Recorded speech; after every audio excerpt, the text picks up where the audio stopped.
Discover the woman who convinced an entire English town she was a princess from a faraway island. A brilliant impostor whose true identity took years to unravel. April of the year of our Lord 1817 brought none of the longed-for promise of spring renewal that the inhabitants of the rural county of Gloucestershire had awaited with such desperation after the prolonged harsh winter.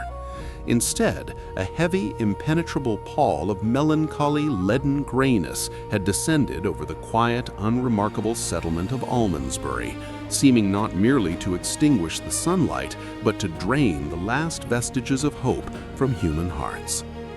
The atmosphere in the village was thick with moisture and the ever-present smell of wet earth, rotting timber, and peat hearth smoke, and the landscape, reminiscent of the most somber canvases of John Constable, drowned in shades of muted brown, rotted green, and dirty gold, deepening the sense of isolation from the rest of the rapidly changing post-Napoleonic world.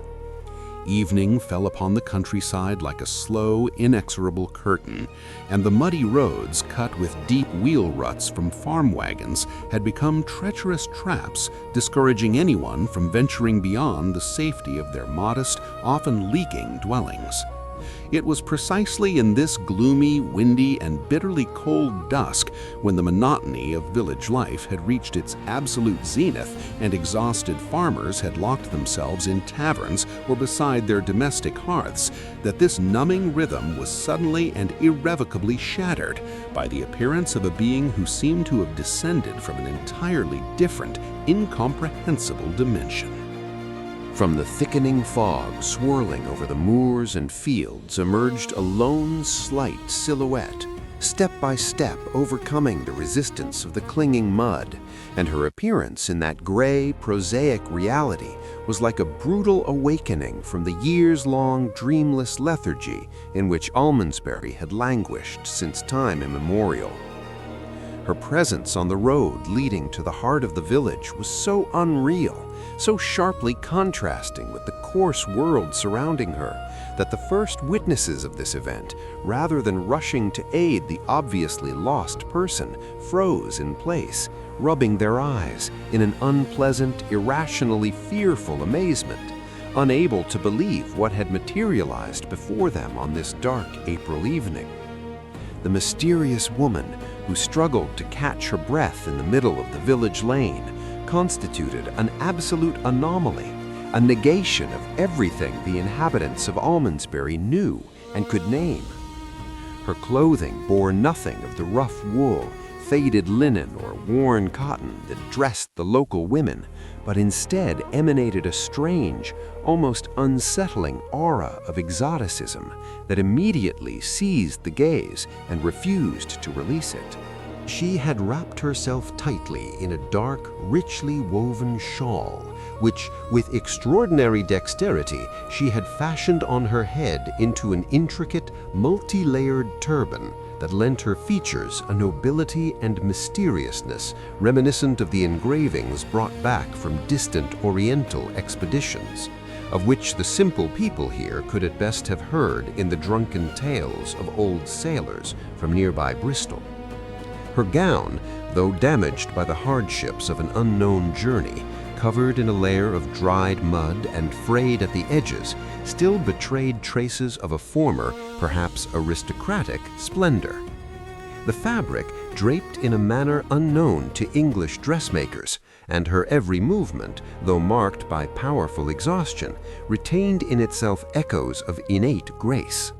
Most fascinating and simultaneously most unsettling, however, were her hands, which she raised in gestures of helplessness toward the sky and toward the approaching onlookers.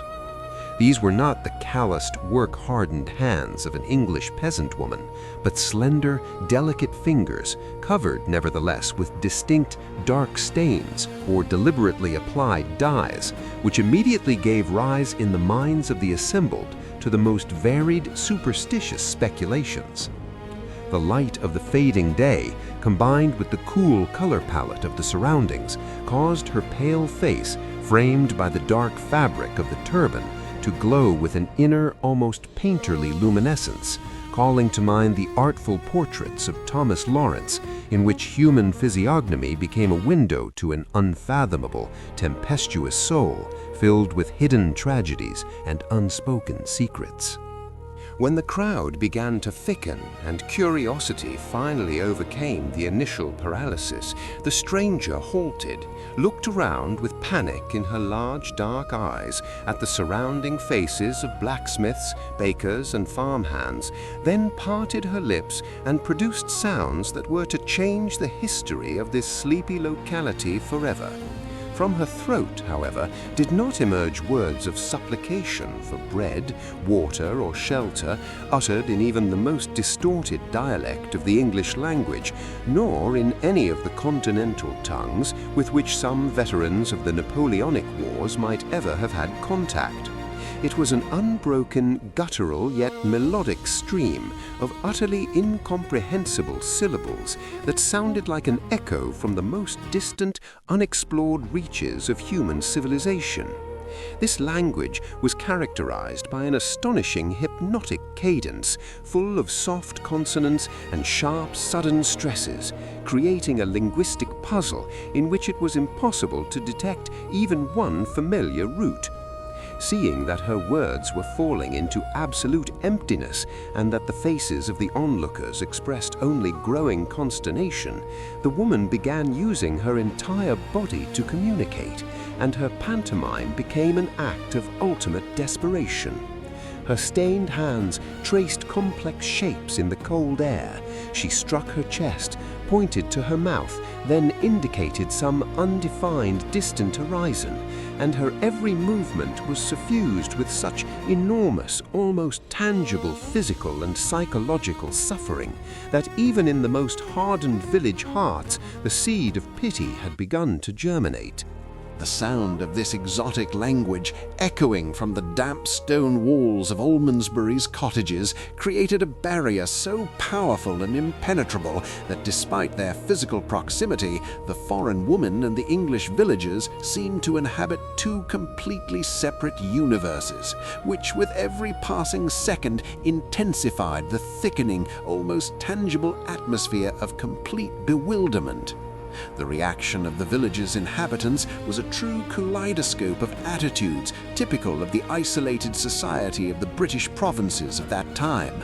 Some, like the local blacksmith, a powerful man with a face blackened by soot, stepped back a pace, spitting into the mud and making the sign of the cross, convinced they were dealing with a witch or a possessed woman whose babbling was the work of the devil himself.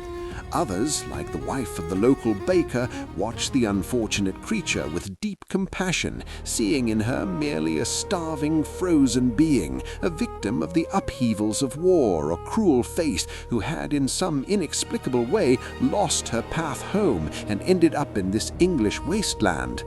In their whispers, which quickly evolved into loud, uncoordinated discussions, fear of plague mingled with anger at foreign vagabonds who, in the general opinion, brought with them only ruin, crime, and moral corruption, all of this conditioned by the deep post-war crisis and widespread poverty that made people distrustful of anyone who might diminish their already meager food supplies. Nevertheless, the charm emanating from the woman's exotic appearance was so captivating that no one dared lay a hand on her or brutally drive her from the settlement. The crowd simply stood in the rain, forming a tight ring around this peculiar phenomenon, while the whispered speculations grew in strength, weaving the first mythic narratives about the identity of the stranger. This confrontation, played out on a mud-drenched crossroads, resembled a scene from some ancient drama where the rational, organized world collides with complete absurdity and the unknown. The tension in the air could be cut with a knife, and each new incomprehensible word uttered by the foreigner only added more fuel to the fire of universal confusion. The woman, cornered like a wild, rare animal driven into a trap by a pack of hounds, still strove to remain upright, though her knees were visibly buckling beneath her, and the cold penetrated through the thin layers of her eastern garments, bringing her to the verge of physical collapse. The village elders, realizing that the situation was slipping beyond any rational control, and that none of those gathered was capable of making a binding decision as to the fate of this extraordinary visitor, arrived at the only correct and lawful conclusion. The matter should immediately be reported to the highest authority in the vicinity, a man whose wisdom and authority could resolve this intricate riddle. It was decided that the stranger should be brought before Samuel Worrell, the respected local justice of the peace, whose majestic residence stood on the outskirts of the village. This decision initiated a strange procession in which the confused, babbling in an unknown tongue foreigner was escorted by a silent, awe-filled crowd. The road from the muddy center of Almondsbury to the Knoll Park estate constituted a kind of metaphor for the passage from dark, primitive ignorance to the candlelit world of reason, law, and enlightenment deduction. The villagers trod heavily over the wet stones, holding lanterns whose yellow light cast long, distorted shadows on the walls of the dwellings, while the stranger, surrounded on all sides, walked slowly, with a dignity that, despite her exhaustion, did not abandon her for a single moment. The landscape changed with every meter covered, crooked fences and thatched cottages slowly giving way to neatly trimmed hedges and mighty oaks guarding the entrance to the magistrate's estate. And the majestic silhouette of the manor house emerging from the darkness seemed to constitute the ultimate bastion of civilization at the edge of an unknown ocean of mystery. The wind gathered strength, whipping at the woman's exotic turban and forcing her to lower her head, while the rain began to slash down with redoubled force, so that the entire group arrived at the massive oak front doors of Knoll Park in a state of complete drenching and chilling, which only deepened the tragedy of the situation in which the wandering traveler found herself. When the heavy doors of the residence finally opened at the ring of the bell, admitting the shocked servants and chilled villagers along with their extraordinary guest into the vast marble entrance hall, the contrast between the brutality of the April night and the luxury of the interior struck everyone with redoubled force, deepening the surrealism of the entire scene. The warm light of dozens of wax candles, reflecting in the mirrors and polished wood paneling, illuminated the mud-covered, ragged, yet still strikingly beautiful face of the stranger, exposing every detail of her extraordinary attire. She seemed in this aristocratic setting even more out of place, like an exotic bird with broken wings brutally thrown into a cage full of tame, common pigeons. The estate's servants, accustomed to the visits of local officials and the surrounding gentry, stood frozen, not knowing whether to summon the constable, set the dogs, or perhaps bring dry blankets, while from the depths of the house came the heavy, measured footsteps of the magistrate, who had been unexpectedly and against his will torn away from his blissful evening reading of legal folios. Samuel Worrell, a man of a build and authority commanding universal respect, the embodiment of British stern order and dogmatic adherence to the letter of the law, entered the hall with an expression of supreme irritation on his face that, however, in a fraction of a second, as soon as his gaze fell on the phenomenon standing on his Turkish carpet, transformed into absolute, boundless consternation. He was a man whose mind operated like a precision mechanism, classifying every person encountered into the appropriate predetermined slot of the social hierarchy: beggar, vagabond, local craftsman, or aristocrat. Yet the being standing before him, with her proud bearing, dirt-encrusted but noble features, and this preposterous turban, eluded every cognitive category known to him. His initial desire to officially dispatch this troublesome phenomenon to the nearest poorhouse immediately suspended itself, for the instinct of an investigator whispered to him that he was dealing with a case without precedent in the entire history of his long and predictable career as a magistrate, with a riddle whose solution might prove a challenge worthy of the finest minds of the kingdom. Almost immediately, the magistrate was joined by his wife, Elizabeth Worrell, a woman of American origins whose personality, shaped in the more open, idea-filled world of New York, formed a perfect counterbalance to the British rigidity and conservatism of her husband. Her entrance into the hallway completely changed the dynamic of this first official encounter. Unlike Samuel, who saw before him primarily a legal and public order problem, Elizabeth immediately recognized in the stranger a tormented, lost human being. Her sharp, empathetic gaze instantly caught the subtle details, the delicacy of the woman's build, her gentle yet terror-filled expression, and the unmistakable class concealed beneath the layers of mud and fear. With her innate curiosity and fascination with everything romantic and unusual, Elizabeth drew closer, paying no heed to the dirt and intensifying odor of wet wool. And in her heart was born an immediate sense of duty to care for this extraordinary being, which formed the nucleus of a deep relationship that was to play a crucial role in the coming great spectacle of illusions. They moved to the spacious, elegant drawing room, where, by the crackling fire, in the light casting warm reflections on the leather bindings of books, began something that in other circumstances might have been called an interrogation, but here assumed the form of an absurd linguistic dance.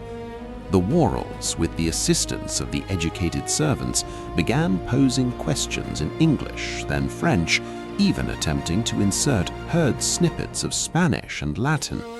To every phrase, however politely formulated, the stranger responded only by opening her eyes wide and releasing another cascade of her melodious yet unsettling language. It sounded as though she were trying to explain the intricacies of the structure of the universe to someone who did not know the rudiments of mathematics, and her mounting frustration from the impossibility of conveying the simplest thought was all too visible in the trembling of her pressed lips. The atmosphere in the drawing room grew ever more dense with tension. The mystery seemed to deepen with every passing minute, and the Worrells, despite their life experience and high level of education, felt increasingly helpless before the wall of absolute communicative incomprehension separating them from this extraordinary woman with stained hands. Understanding that no word uttered in Europe would open the doors to the stranger's mind, and that her own combinations of sounds would remain an inscrutable mystery, the woman, imprisoned in the drawing room, passed to the next stage of her desperate pantomime, which, in the candlelit room, assumed the form of a dramatic and moving one-woman theatrical performance. With astonishing elasticity, despite her terrible exhaustion, she began executing deep, ceremonial bows, touching her forehead and chest with her hands in gestures reminiscent of Oriental religious rituals or courtly obeisance, then indicated herself, the magistrate, and then the door, tracing with her hands in the air the shapes of ships or mountains, which allowed only the most extravagant speculations about her origins. Her every movement was extraordinarily precise, emotionally charged, and full of a strange aristocratic pride. She did not beg like a common pauper on her knees, but demanded comprehension as an equal with an equal, like a fallen monarch demanding asylum in a foreign kingdom, which completely disoriented Magistrate Worrell and filled his wife Elizabeth with growing admiration. The Worrells began carefully and almost pedantically analyzing every available physical detail of the appearance of this enigmatic being, believing that if words and gestures failed, the truth must be written in matter, in the traces that her unknown history had left upon her.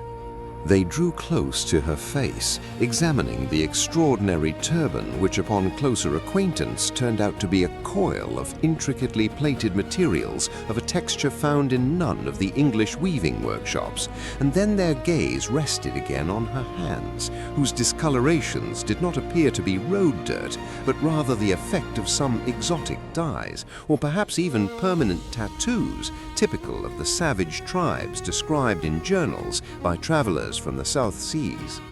Each of these component elements, from the shape of her fingernails to the distinctive smell of a mixture of roots and rain hovering around her garments, deepened in their minds the conviction that they had under their roof a being extraordinary, a survivor of some powerful epic catastrophe, a person of high birth from an unknown, distant world, who in an act of ultimate desperation had arrived at Almondsbury. As the night grew ever later, and the clock in the main hall marked the passing hours with its dull, metallic echo, the exhaustion of the mysterious visitor became ever more overpowering. Her eyelids, heavy with unspoken tragedies and a murderous journey, began to droop, and the proud, upright silhouette slowly sank deeper into the luxurious leather armchair in which she had been seated. It became painfully clear to Magistrate Worrell that all the regulations requiring the dispatch of homeless vagrants to the nearest poorhouse or parish lockup were, in this situation, entirely inadequate and indeed inhuman. Casting out this exhausted woman, shrouded in an aura of great mystery and perhaps high birth, into the middle of a rainy night could bring his household indelible shame and disgrace in the eyes of the civilized world. The final unspoken accord between the married couple settled, sealing the fate of their home for the coming weeks. It was decided that this extraordinary being from nowhere would remain within the walls of Knoll Park under their guardianship until the mystery of her identity could be resolved, which opened an entirely new, unpredictable chapter in the history of their hitherto orderly and peaceful lives. Night finally shrouded all of Almondsbury in its dark, cold veil, concealing in its darkness the muddy roads and the fears of the inhabitants, while within Knoll Park itself a deep, heavy silence settled, disturbed only by the rhythmic, soothing striking of raindrops against the tall window panes and the quiet, measured breathing of the woman sleeping in the guest room. Samuel and Elizabeth Worrell remained long before the fireplace, gazing into the fading blood-red embers, their minds working feverishly to assemble the fragments of information they had received into a single, logical whole. In their hearts, the feeling of absolute intrigue dominated, fascination combined with a nagging unease before the unknown. The seed of one of the most magnificent, most bewitching, and most improbable hoaxes in the history of all of Great Britain had just been irrevocably sown in the fertile, if harsh, soil of Gloucestershire, and the world as they knew it was soon to yield to an illusion so powerful and so perfectly performed that an entire rational and enlightened nation was to believe in it. The drawing-room of the vast Knoll Park estate, belonging to the esteemed and enormously influential Worrell family, was enveloped in that specific melancholy kind of English afternoon half-darkness that seemed almost materially to settle on the heavy crimson velvet curtains and the intricately carved dark oak wall paneling. The light, struggling to enter through the tall leaded windows with their diamond-shaped panes, was densely filtered through steel-gray, rain-swollen clouds so typical of the capricious and unpredictable weather of the county of Gloucestershire. This natural, subdued illumination lent the entire vast room a deep, painterly quality, drawn from the most atmospheric canvases of John Constable or the early misty landscapes of J.M.W. Turner, where the boundaries between shadow and light dissolve in a poetic haze. in this hushed, immaculately elegant interior where every antique piece of furniture, every object polished to a high sheen, and every carefully woven carpet whispered loudly of generations-old social position, great wealth, and impeccable taste, sat a being entirely and fundamentally unsuited to this ordered world, yet constituting at this fleeting moment its absolute gravitational center. The young woman, found just a few days earlier wandering in a state of extreme exhaustion through the cobbled, cold alleyways of nearby Almondsbury, sat on the edge of a richly decorated chaise longue in a posture betraying simultaneously the nervous timidity of a wild animal caught in cunning snares and an inexplicable, almost aristocratic dignity that belied her deplorable condition. In these bright native English silks and muslins surrounding her, her earthen, stark presence, swarthy complexion, and inscrutable expression stood as a striking, masterfully composed contrast, drawing the eye inexorably to the central figure and leaving the rest of the world in an unobtrusive, blurred background. The atmosphere in the drawing room was so thick with fascination growing with every second that the air almost vibrated with unspoken questions and suppressed conjectures. Attempts to establish any conventional verbal communication with the mysterious stranger had misfired in a manner as spectacular as it was frustrating for the local authorities.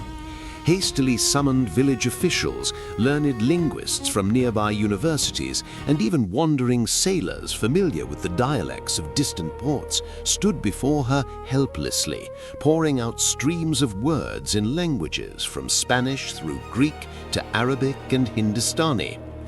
To each of these sounds, the girl responded with only a blank, comprehension-free gaze, shaking her head with growing desperation, and answering in guttural, melodious, yet completely incomprehensible clusters of syllables that matched no grammatical structure familiar to the European ear. With every passing day, the frustration of both sides mounted, building an invisible yet extraordinarily tight wall between the lost woman and her wealthy saviors. On this particular afternoon, however, in the Worrells' drawing room, a visible change came over the young woman's mind, like the switching of an invisible set of points on the tracks of her fate. She understood with almost genius-level intuition that since words had failed and the linguistic walls had proven impenetrable, she must reach for the universal language, primal and entirely independent of dictionaries, the language of the body, of gesture and dramatic expression. Her bearing underwent a sudden, almost magical transformation. Shoulders previously hunched straightened with proud grace, and in the movements of her hands there appeared a purposeful, choreographic precision reminiscent of the performances of the finest actors on the stages of London's theatres. Guests assembled in the drawing room, initially occupied with quiet conversations about the weather and politics, began one by one to fall silent, noticing this transformation. An extraordinary improvised spectacle was beginning, whose only scenography was a luxurious drawing room and whose audience was the most demanding social elite of the county. Seeing that her first baited hook had been swallowed whole, the girl did not slow her pace, instinctively sensing that she must strike while the iron was hot. Through a series of urgent, imploring gestures, rubbing her fingers against the inside of her palm and tracing imaginary lines in the air, she demanded writing implements. The deeply fascinated Mrs. Worrell immediately ordered the servants to bring a large sheet of thick, handmade paper and a piece of charcoal and a pen. The moment the materials reached the table, the stranger threw herself into a frenzy of creative activity. Her hand moved across the rough surface of the paper with feverish, almost demented speed, yet with surprising precision. She began sketching a complex, chaotic, yet fascinating system of maps. She drew irregular, jagged outlines of exotic islands, dense clusters of curved lines resembling palm leaves, and in the corner of the sheet placed a great multi-rayed sun that seemed to dominate over her entire imagined world. The guests rose from their seats, forgetting the rigid conventions of courtly etiquette, and crowded around the mahogany table, leaning over her shoulder. The candlelight and the tall candelabras cast dancing, warm shadows on their faces, which now expressed absolute, unconcealed astonishment and delight. When the girl struck her finger against the largest of the drawn islands and with pride, in a raised voice, uttered the exotically sounding word Javasu, a silence filled with reverent awe fell over the drawing room.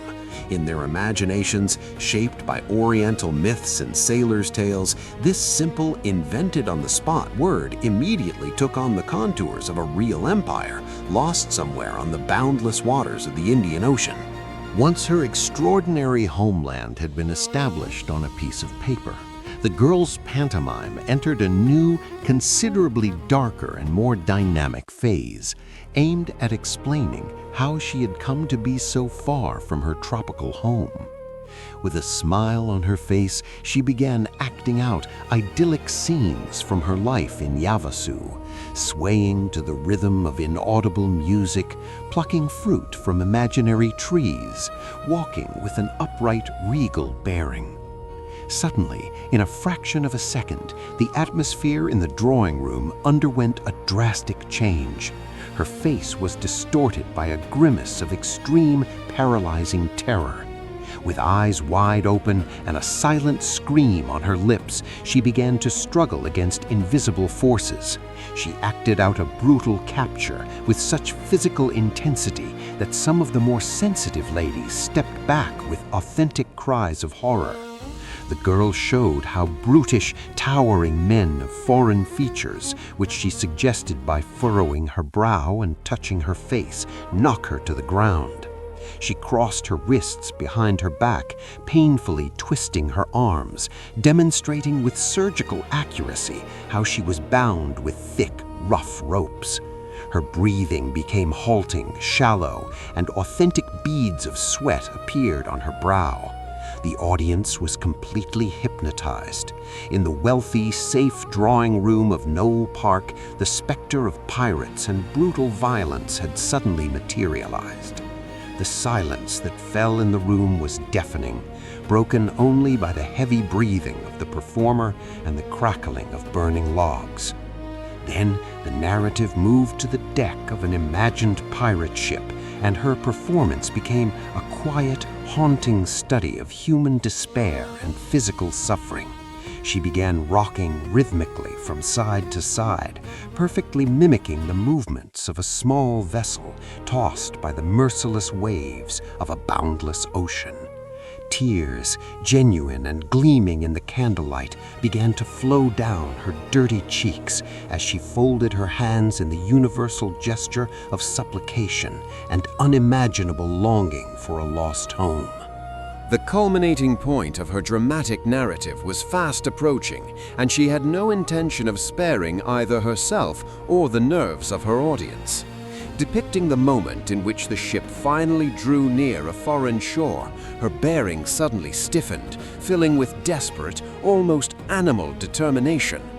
She began waving her arms, acting out a powerful storm, the wind tearing at the sails and flinging the ship from side to side. Then, with a violence that made several guests jump in their armchairs, she executed a dramatic leap forward, falling flat on the floor of the drawing room. This was the moment of her escape, a leap into deep water from the deck of the pirate vessel, directly into the foaming, icy, and treacherous waves of an unknown sea. Lying on the carpet, she began performing rhythmic, extraordinarily physically exhausting movements of her arms and legs, with absolute devotion, mimicking the desperate struggle for life and the slow, heroic swimming against a strong current. Her breathing became hoarse and wheezing, her muscles tensed to their limits, and sweat flowed freely from her neck, soaking the dirty material of her dress. The audience held its breath, simultaneously fascinated and terrified. For them, the boundary between the elegant drawing room and the churning Bristol Channel had dissolved. They were with her in those icy waters, cheering her on in this hopeless struggle with the elements. The sheer, brutal physical effort she invested in this portion of the staging was so convincing that it rendered the entire, even most improbable story irrefutably real in the eyes of the observers. When her improvised heroic exploit drew to a close, the girl froze motionless on the carpet, simulating the moment of the ultimate casting of her exhausted body onto a sandy English shore. She lay there, breathing heavily, with closed eyes, shaken by tremors of cold, exhaustion, and suffered trauma, the physical embodiment of a miracle of survival. At this very moment, breaking all the unwritten rules of the rigid courtly etiquette that forbade such direct familiarity, Mrs. Worrell, moved to the very depths of her soul, sprang from her armchair. Her silk gown rustled loudly in the silence of the drawing room as she threw herself to her knees beside the lying girl, encircling her shoulders in a tender, maternal, and entirely instinctive embrace, not caring that she was soiling her precious dress in the process. The woman slowly opened her eyes and looked at the English matron bent over her with a mixture of exhaustion and gratitude. Then, gathering the last remnants of her strength after the titanic performance, she raised a trembling hand, placed it firmly and decisively on her own chest, and, looking straight into Mrs. Worrell's eyes, articulated very clearly, slowly, and with unusual, almost reverent emphasis, a specific sequence of sounds. Carabou. She repeated it once more, louder, so that it reached the ears of every guest assembled in the room. Carabou. This was not merely an ordinary sound, it was an act of creation. In that very fraction of a second, in the tension and smoke-filled air of the drawing room, her chaotic, nameless identity crystallized into one specific, exotic being. The name hung in the space, magical and unforgettable, sealing her membership in the world she herself had created. It was an extraordinary psychological phenomenon. The assembled aristocracy was not only being deceived, they were actively, of their own will and from a deep need for the miraculous, participating in the construction of this monumental deception, projecting onto the desperate runaway their own dreams of nobility and exotic adventure. The deepest and most irreversible transformation, however, occurred in Mrs. Worrell herself. Her inner world, hitherto dominated by the routine of managing a great estate and organizing afternoon teas, underwent a complete metamorphosis. Her maternal instinct, combined with a deep need to be the protector of someone extraordinary, was fully and irrevocably activated. As the evening progressed and some of the more clear-headed male guests began timidly voicing small, logical doubts about the extraordinary story, Mrs. Worrell became an unwavering and fierce champion of her newly found charge.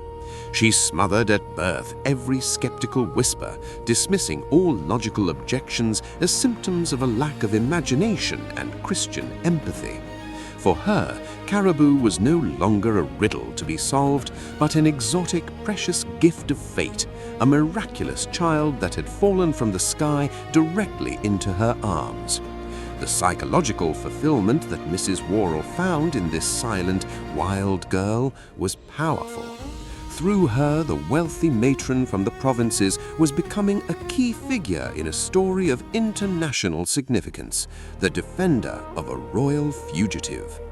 This night sealed an invisible bond between them, enclosing the newly born princess in a safe and luxurious protective bubble, far from the curious and brutal hands of the law. As emotions slowly began to subside and the invited guests, their heads full of extraordinary exotic visions, began departing in their carriages to their own estates, a new reality began to crystallize firmly within the walls of Knoll Park. Mrs. Worrell, an extremely pragmatic woman even in her new romantic exhilaration, immediately commenced planning for the future of her royal charge. Logic dictated a clear solution. If an authentic Eastern princess had taken up residence in her home, she could hardly continue wearing torn, mud-covered rags that were an affront to her extraordinary dignity. However, dressing her in classic English corsets and empire-style gowns would be not only sacrilege against her culture, but would also destroy the carefully constructed illusion of exoticism. A snap decision was therefore made to create an entirely new, unique, and appropriate wardrobe. That very night, by the light of guttering candles, the servants brought bolts of the most expensive materials, vivid silks, heavy brocades, and delicate muslins. A fascinating, almost ritualistic process of pinning and draping these luxurious fabrics around Caribou's body commenced in a manner intended to mimic the loose Eastern garments from the engravings of Orientalist painters. This visual, physical transformation constituted the ultimate confirmation of her new identity.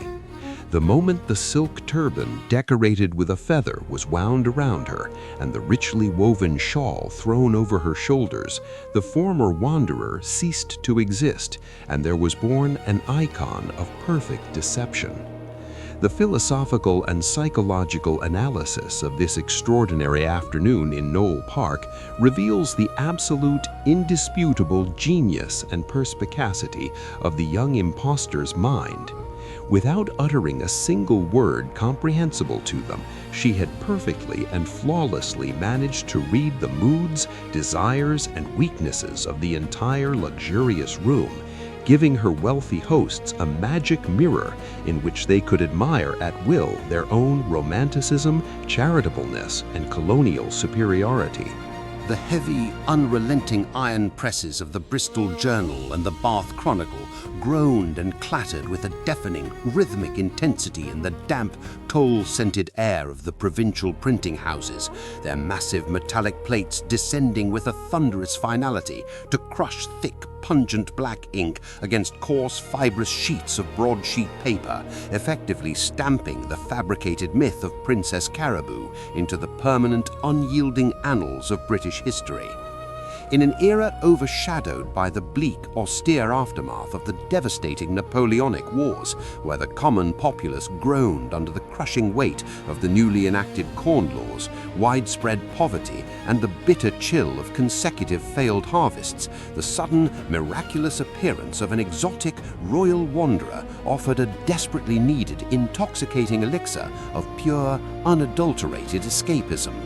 The typesetters, their calloused fingers stained perpetually with soot, grease, and toxic lead, worked relentlessly by the flickering, unsteady light of cheap tallow candles, meticulously arranging the tiny metal letters that would soon broadcast her wholly invented majesty to an utterly awestruck, credulous nation.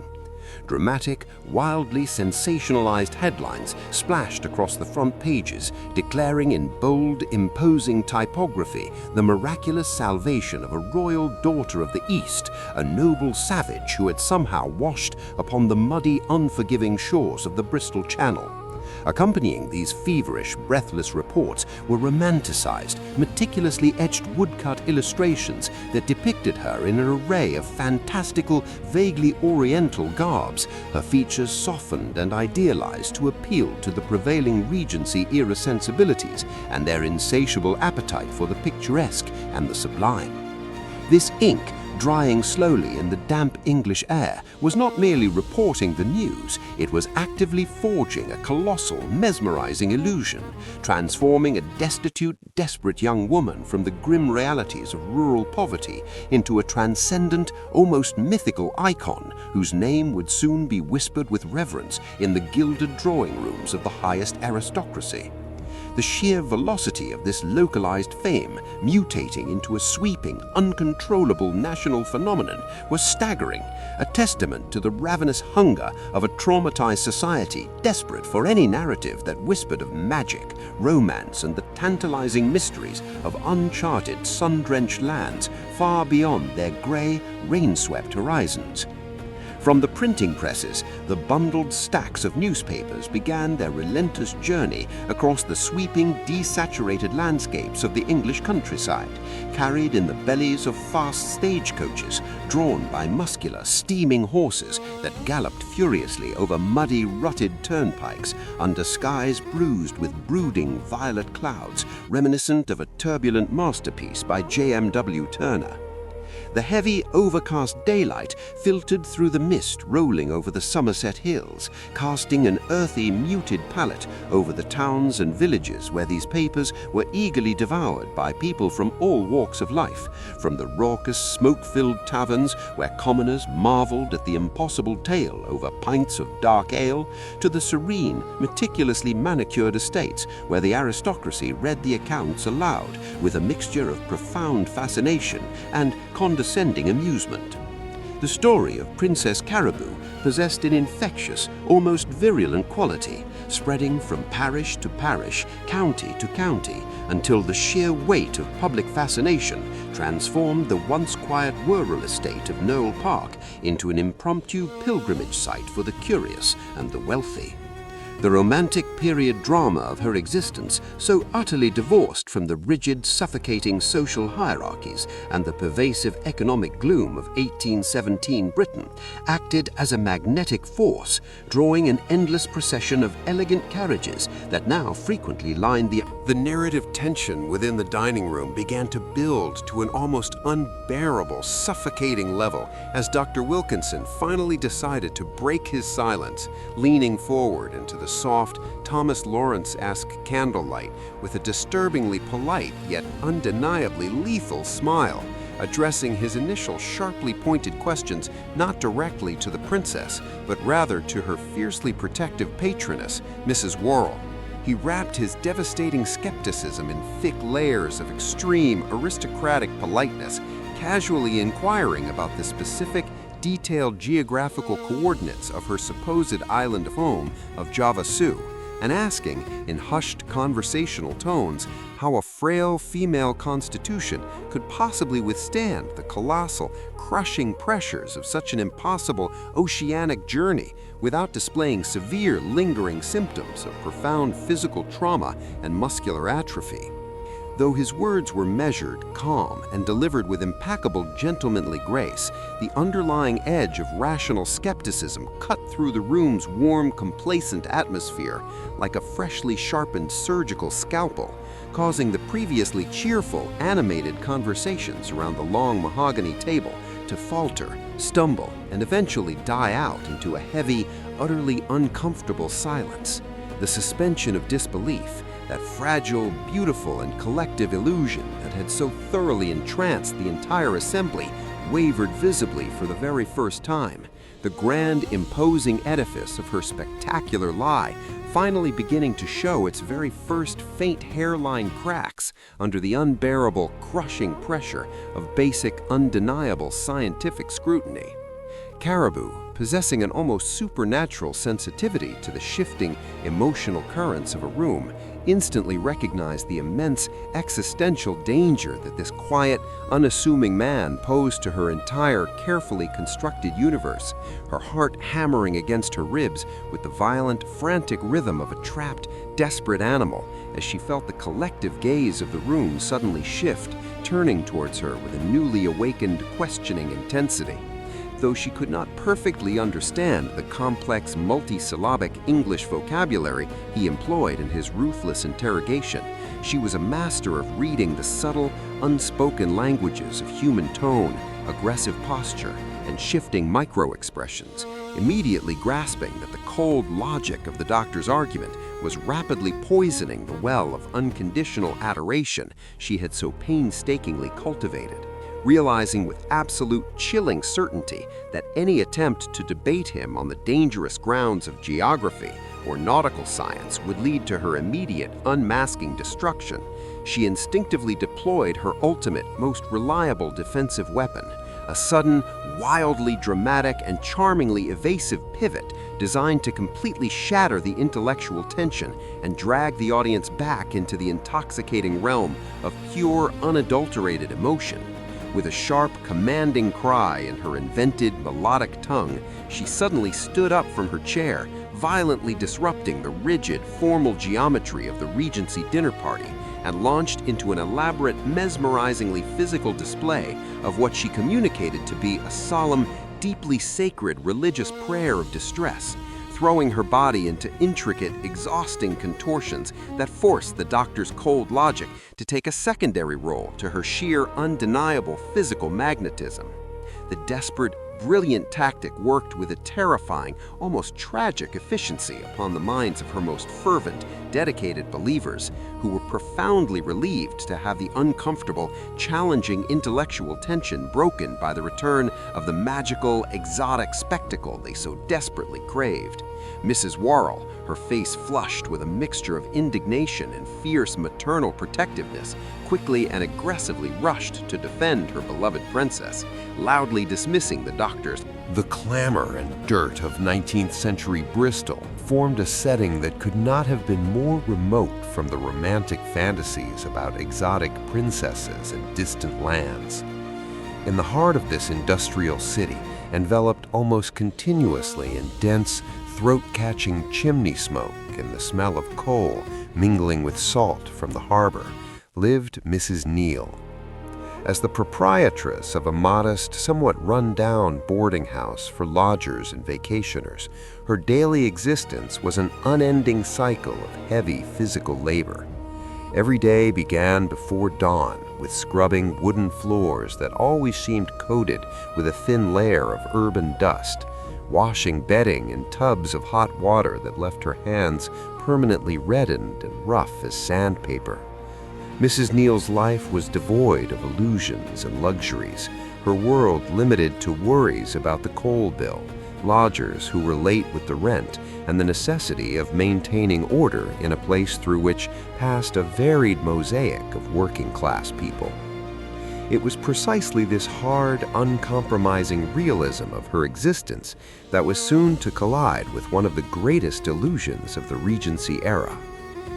One Tuesday afternoon, after finishing the heaviest chores, as the city was slowly being shrouded in dusk, Mrs. Neal sat heavily in her worn armchair in the kitchen, wiping her damp hands on a thick linen apron. With a sigh of relief, she reached for the latest edition of the Bristol Journal. Turning another page, her gaze alighted on a substantial article that had for several weeks been electrifying the entire district and indeed the capital. The text concerned the mysterious and fascinating Princess Caribou, an exotic aristocrat from the island of Javasu. However, it was not the sensational text that seized the exhausted woman's full attention, but the large, carefully executed engraving appended to it. It depicted a portrait of the famous princess, drawn with great attention to detail. Mrs. Neal narrowed her eyes and brought the newspaper closer to the candle flame, ignoring the risk of scorching the paper. In her mind, a strange, unsettling discord began to form, a cognitive dissonance that made her heart beat somewhat faster. She could not at first name it. It was simply an instinctive objection to what her eyes were seeing. When the curtain finally fell and the mask of the exotic princess from Javasu slipped from her face, leaving only a confused and terrified girl from Devonshire, the atmosphere at Knowle Park underwent an immediate, almost physically palpable transformation. The estate, which only yesterday had throbbed with life, full of aristocratic guests, admiring whispers and the chinking of porcelain teacups, suddenly became a place of hollow, crushing silence, broken only by the rustling of heavy Victorian skirts and the nervous clearing of the servants' throats. Mr. Worrell, a man of spotless reputation and considerable influence, stood by the fireplace with his face purple from anger and suppressed humiliation, his hands clenched into fists, while his gaze, until recently filled with an almost fatherly adoration, now hurled lightning bolts at the huddled figure seated on the chaise longue. Mary Baker, for that was, after all, her real name, was no longer wrapped in colorful silks and muslins. In this first critical minutes after the unmasking, the air in the drawing room was thick with shame, and each person present had to confront the painful awareness that all their education, class superiority, and life experience had proven completely defenseless before the imagination and desperation of a simple, illiterate servant girl who had dared to sit at table with them, drink from their finest porcelain, and, worst of all, look them straight in the eye, while concealing beneath an exotic smile a quiet, triumphant mockery of their almost unimaginable naivety. Before the anger had time to fully erupt within the closed walls of Knowle Park, however, the news of the deception had already escaped outside, borne on the wings of gossip at a speed that the fastest post-coaches of the England of the time could not match. The elite, those same earls, barons, respected physicians, and noble scientists who had previously written long pseudo-scientific treatises on the shape of the princess's skull and the origin of her alleged dialect, suddenly found themselves at the epicenter of a nationwide farce, their public image as sages and men of the world reduced to